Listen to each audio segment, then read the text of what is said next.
I'm usually on the road about 200 days a year.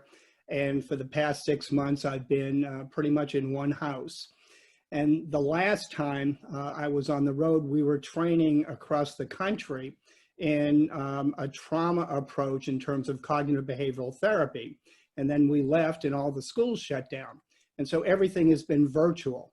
And so I was on a virtual call last week with a number of superintendents. And one of the superintendents kind of remarked before we began, she said, you know, I've never worked so hard as a superintendent as I have now. And that really gets into the shared leadership approach. And it's not that she was trying to do it alone, but I want to caution the administrators and the leaders out there that you can't do it alone. I mean, the administrators are spending more time, more hours, more sleepless nights right now. And I'm really concerned about burnout for the administrators, never mind the staff and the students and the parents and so on. And so that shared leadership approach is really kind of an inoculation relative to not getting burned out and not feeling like you have to do it all yourself. And I want to answer the question really in two ways. And one is kind of a structural or a product kind of content way, and the other is a process way. So how do you get to a shared leadership approach? Well, when I work with schools, one of the first things I do is I look at the committee structure of the school. And I have this kind of rule of thumb that I believe that every staff person should be on at least one school level committee. And some, because of leadership and so on, may be on more than one. But let me kind of outline the blueprint that I walk into with schools.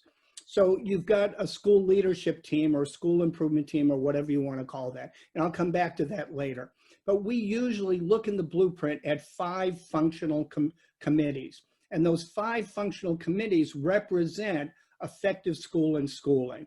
So the question is, in your school, and I know some schools are terribly small, and so you're going to have to modify and adapt the blueprint, but do you have a curriculum and instruction committee where at least everyone from every grade level is represented, plus the other constituencies in the school? So a curriculum and instruction committee that's meeting on a monthly objectives for the year that are represented in the school improvement plan. Okay, because that is that shared leadership approach to really guiding the instruction in the classroom. And if you have one representative from every grade level, then you've got that representation and you've got that fluid upstairs and downstairs of meeting as a committee and then going to the grade level group. Do you have a school discipline, school climate committee, or a social emotional learning committee, or a positive behavioral support, whatever you want to call it? But again, looking at the social, emotional, and behavioral self-management outcomes of students, because that's really what discipline, behavior management, and student self-management is about. So do we have the academic outcomes with the curriculum and instruction? Do we have the social, emotional learning outcomes from the discipline, school climate, whatever you want to call that? Do you have a professional development and teacher support community that's really looking at how are we bringing new information to our different teachers and support staff? How are we making sure that the information actually gets into the classroom in actual practice?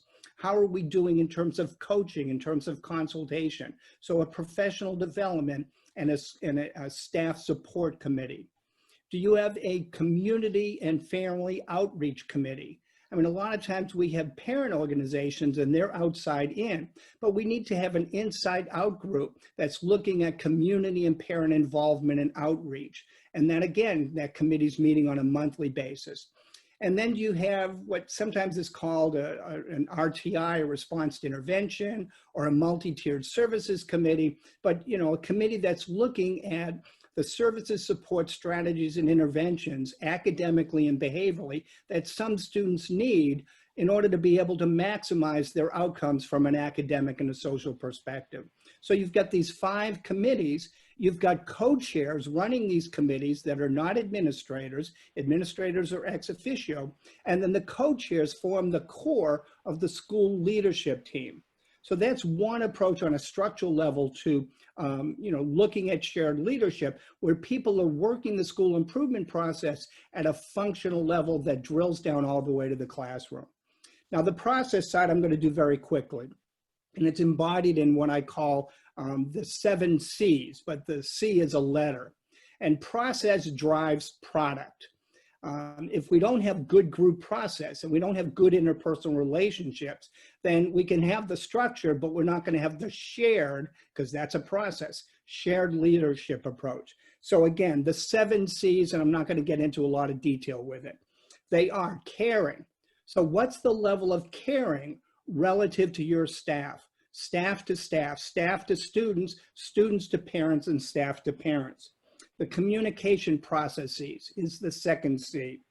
The collaboration, how are people working together? Are people able to give each other critical feedback as well as the pat on the back?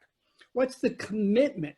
Commitment to the students, commitment to the curriculum, commitment to the school improvement plan. What's the commitment to education that your staff have? Consultation. Everyone in a school is a potential consultant for someone else, but do people know the different niches, the different skills and strategies that people have so that we can share them amongst ourselves? And then we've got consistency. All of this has to be done in a consistent fashion. That's the ultimate process. And if you do all 6 of those together well, then you get to the final C, which is celebration, meaning that we've got to celebrate the things that we attain on a short-term and a long-term basis in order to build the momentum of the shared leadership approach.